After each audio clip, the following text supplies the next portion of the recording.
Hello, welcome to the Q recap of turn 14 of Operation Champ. Let's slide that over to 15 July. Huh.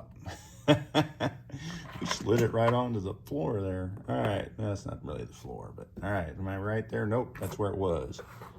My magnet's showing some weakness there. All right, there's your starting income, and really not a lot of tech happened. U.S. scored 2 out of all their rolls, so that wasn't too good. Britain got 1 out of theirs. I don't really remember how many the Axis got, but it wasn't very many either, so I think it was a pretty poor round for tech. Before we get going, we've got a couple things that we got to adjust. On the map, I think Panzer J dropped his phone and messed up his China stuff, so when he was reading his recap back, I think he had these militia all messed up. The correct number is 2 in Quichao and 4 in Kwangtung. That's a pretty easy fix. Nothing happened there. Look at my note here. All right, so when I did Japan's turn here in Borneo, the Japanese had upgraded one of the militia, and I forgot to take that militia off, so they did not have 3 militia there and an infantry. It was 2, which means that it ended, the battle ended before Japan was able to roll a hit. So we'll take that Anzac paratrooper on that last round of combat and put him back in Borneo. So there are 2 paratroopers, an artillery, and a marine there. What else is there? Sumatra. All right. I was under the impression that this was, because it was 2 and it was a former Allied territory, that I could put 2 a turn there. I cannot. I can only put 1, so we're going to take 1 off. The 2, or the number of the territory value, as far as placing militia, is only in originally owned territories. So let's come on over here, and we'll just throw it into Egypt and make that just fine there. Who cares? All right, so China, Sumatra, Borneo. That's it for my note. Let's get on with some action. We'll start over here where the Galapagos Islands. They went with the easy attack first. Ecuador is stacked pretty much with infantry, militia, and there's a fighter there. Got a little fleet coming up here. Don't know if they've got the strength to attack the U.S. or they may just attack them to try and sink ships. Who knows? We'll see how that goes on Germany's turn coming up.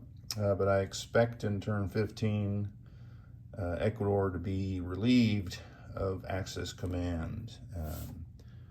And the South America continent will be all Allied again, unless they get that one and roll that one on influence.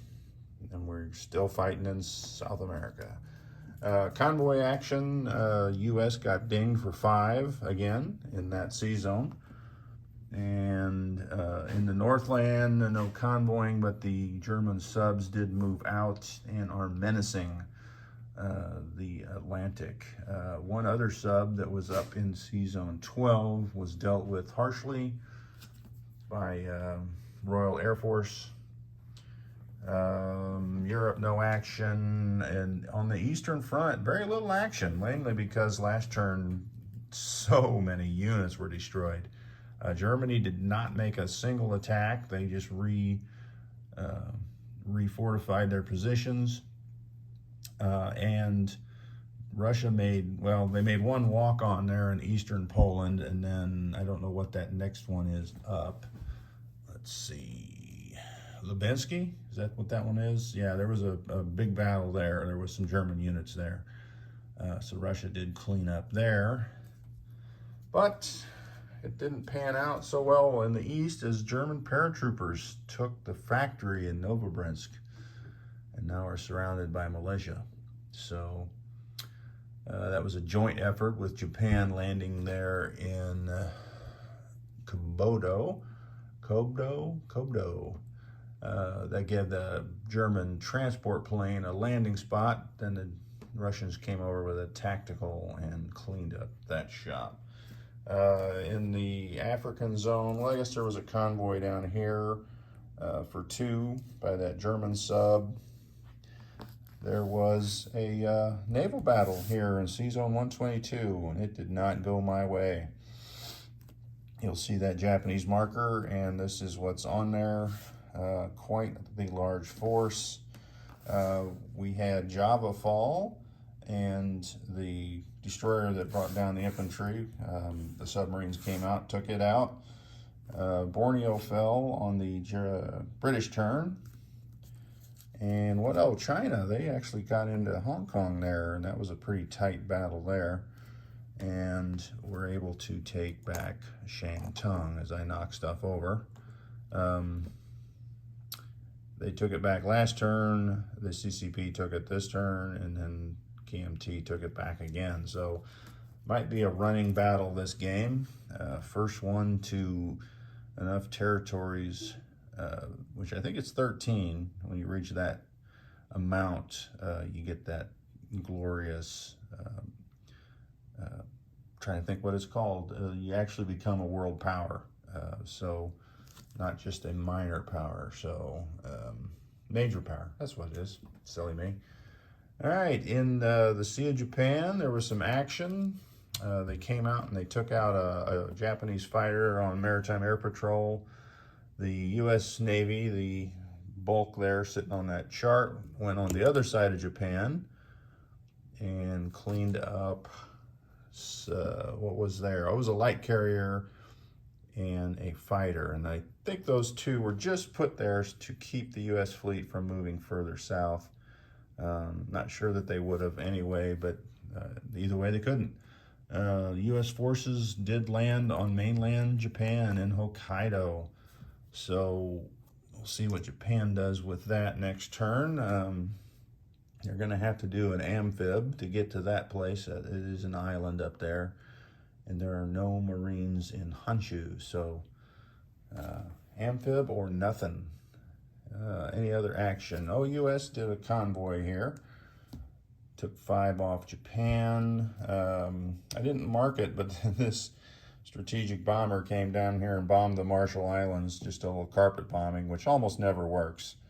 But it did work this time. They got one of the U.S. infantry there. So they were abandoned as the transport went back to gain or pick up some more guys to come over to the Japanese islands, I'm assuming. We'll see what happens there. Either way, it is looking like a big turn coming up. Although this was a big turn for the bowl. My entire marker is in the bowl. But you can see it was quite a busy turn there for units destroyed. And I assume next turn will be the same. So we'll look up here. Do we see any major action in the Eastern Front? I'm gotta believe Germany's got to push back a little bit, right? We'll see how they do in the counterattack, because that is coming up next. Germany, turn 15, which is January 1944. We're getting near the end. Oh yeah, I forgot to mention. Madman Dan, we've changed his name to Target Select Dan. The kamikazes, again, 2 hits, 1 target select. So for the game, all 6 kamikazes hit, which isn't unreal considering they're attacking at 7, which probably is a little too much. But 4 of the 6 were target select. So 2 fleet carriers and a light carrier.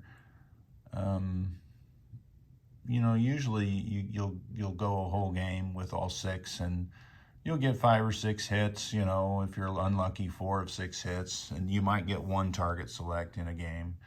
But 4, that was painful, and pretty much changed our whole strategy. To get the 2 and then the 2 back to back. well, I guess it was 2 here first off Wake Island, and then 1 here on Midway, the target selects. Really painful. All right, so anyway, look for Japan's turn on the new channel, Target Select N.